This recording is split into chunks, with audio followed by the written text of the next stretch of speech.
If you came to me tomorrow and said, Henry, I need to lose 10 kilos, just tell me what to do, I would probably tell you to put the kettle on. Seriously, because this isn't going to be a lecture. This is exactly what I will tell you if you were sat opposite me having a tea or coffee. No bullshit, no overcomplicating it, just the things that matter. If you ask 10 different coaches how to lose 10 kilos, you'll probably get 10 different answers. But your body fat doesn't care who you follow on Instagram. So forget what everyone has told you. This is exactly how I'd coach you. So the very first thing I'd ask you to do, before you even think about losing 10 kilograms, I need you to be honest with yourself. And I don't mean standing in front of the mirror, picking yourself apart. I mean, just be honest with yourself, because every single person watching this video is starting from a different place. If you are 300 pounds and haven't exercised for years, your first step probably isn't 6 days a week in the gym. It might simply be getting out for a walk every day. If you have already been training for 3 years consistently, then you may have to dial things in differently. My point is that everyone's different, and that's exactly why your plan should look different too.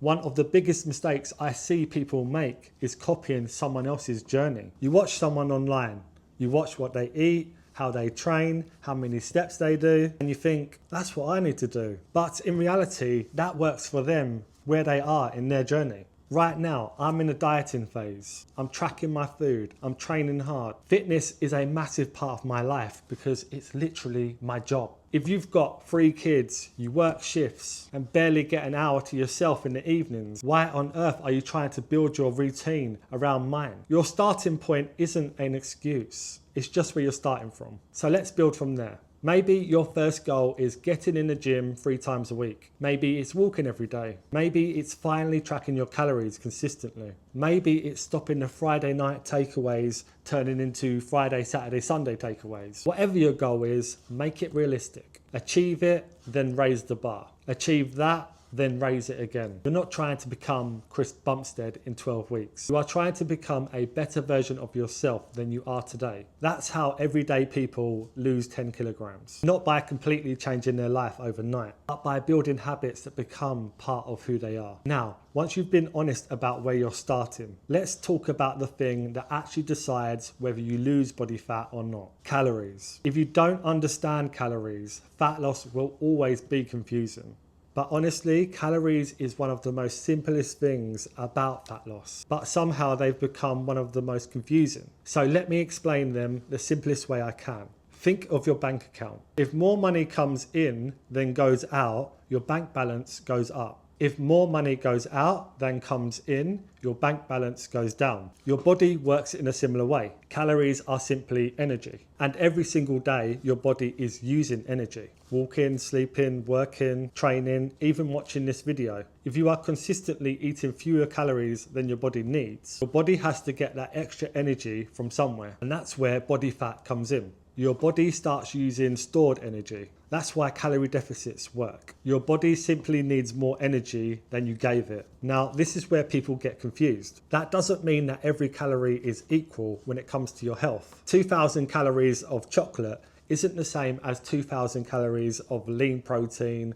potatoes, fruits and vegetables. One's going to keep you fuller. One's going to give you more vitamins and minerals. One's going to help your performance in the gym. One's going to make sticking to your calorie target a hell of a lot easier. So don't mix the two conversations up. Calories decide whether you lose weight. The foods you choose decide how healthy, enjoyable and sustainable that journey is. Both matter, just for different reasons. Now we've got the calories sorted, the next question I normally get is, what should I actually be eating? And that's where protein comes in. If there's one thing I tell almost everyone to eat more of when trying to lose body fat, it's protein. And before we go any further, let's get one thing straight. If you're trying to lose body fat, there are going to be times when you're hungry. That's normal. You're asking your body to run on less energy than it's used to. That's literally what a calorie deficit is. So if you get hungry now and then, don't panic. It doesn't mean you're dieting incorrectly. It's probably the opposite. Now, protein isn't some magical macro. It's not going to suddenly make body fat disappear, but it does make dieting a hell of a lot easier. It keeps you fuller for longer. It helps your muscles recover from training. And probably most importantly, it helps you hold on to muscle while losing body fat. Because remember, you are not just trying to make the number on the scales go down. We are trying to improve your body composition. Think about it like this. If calories decide whether you lose body fat, protein helps decide how enjoyable that journey is. And if you're sat thinking, I'm a little bit hungry, good, you're in a calorie deficit. Just don't let that hunger become an excuse to raid the biscuit cupboard. There's a big difference between feeling a bit hungry and needing to eat everything in the kitchen. Now we've spoken about food, let's talk about movement, because people massively overcomplicate this bit. If I could only recommend one form of cardio to someone who's trying to lose body fat, it would be walking. Walking is one of the most underrated things you can do. It burns calories. It's good for your heart. It doesn't leave you absolutely broken the next day. And because it's simple, you'll actually keep doing it. People think fat loss has to be complicated. It doesn't. Sometimes boring is the answer. Now, me personally, I wish I could tell you I love the treadmill, but I generally can't. 5 minutes on one and I feel like I've just got off a ferry. Motion sickness, I don't know what it is. So I normally use the Stairmaster instead, which sucks, but does me a favor. If you're trying to lose your first 10 kilograms, walking consistently will do far more for you than chasing the latest fancy cardio workout that you're going to quit in 2 weeks. We are trying to build habits here, not trying to survive the hardest week of our lives. Now, we've spoken about cardio, but if you really want to change how your body looks, there's one thing you absolutely shouldn't ignore. If you are trying to lose body fat, don't make the mistake of only trying to chase a lower number on the scales. Anyone can lose weight. That should not be the goal. The goal should be losing body fat while holding on to as much muscle as possible. Because two people that both lose 10 kilograms can end up looking completely different. The difference? One gave their body a reason to keep its muscle. The other didn't. That's why I recommend resistant training. Whether it's in the gym, whether it's from home with a couple of dumbbells, it doesn't matter. Just give your body a reason to keep the muscle it's already got. And before everyone starts thinking, great, now I need to live in the gym. You really don't. 3 well-planned sessions a week is more than enough. Train with purpose, progress over time, get stronger. That's what you should be aiming for. Don't just chase a smaller number on the scales. Chase a body you're actually proud of when you get there. Because your goal shouldn't be simply to lose weight. It should be to look, feel and perform better too. Now, all of this sounds straightforward. Calories, protein, walking, resistant training. So why do so many people never lose their first 10 kilograms? And that's because there's one thing that gets almost everyone eventually: quitting. The biggest reason most people don't lose their first 10 kilograms of fat isn't because they don't know what to do. It's because they quit. Think about it. You've got your calories sorted. You're eating more protein. You're walking more. You're resistant training. On paper, you've got everything you need. Then life happens. Work gets busy. The kids are stressing you out. You've had a meal that wasn't planned. And suddenly your brain tells you, I've messed up. No, you haven't. You've had one bad meal or one bad day. That isn't failure. Failure is convincing yourself that you've ruined everything and never getting back on track. Then Karen walks into work carrying a homemade Victoria sponge. She cuts everyone a slice. Then she gets to you.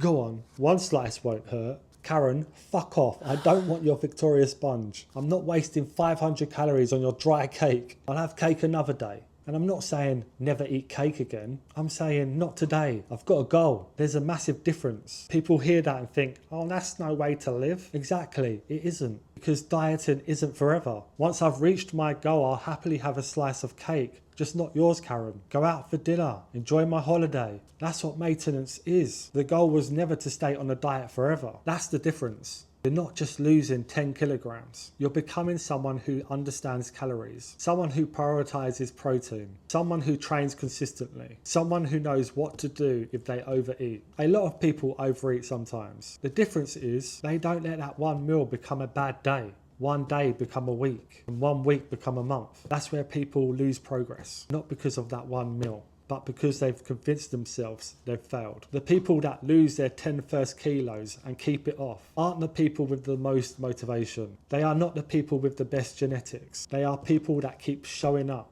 even when it's boring, even when it's busy, even when the scales did not move for a week. They just keep going. And eventually, those small decisions become habits. Those habits become part of who they are. And that's why they don't need to keep starting again Monday. If you have watched this video and you're sat here thinking, I actually know what to do, I just struggle to stick with it. Firstly, you are not alone. Honestly, that's why I've become a coach. Information isn't the problem anymore. There's more free fitness advice online than ever before. The problem is knowing what actually applies to you and then sticking to it long enough to see results. That's actually what I help people do. I build a training plan around your life, help you lock in with your nutrition. I'll adjust everything as you progress. I'll keep you accountable, and I'll be there to help you when life gets in the way. So if you would like help losing your first 10 kilos, click the link in the description. It will take you to my landing page, and that's where you can apply to work with me one-to-one. If you have enjoyed this video, I'd really appreciate it if you hit the like button and subscribe.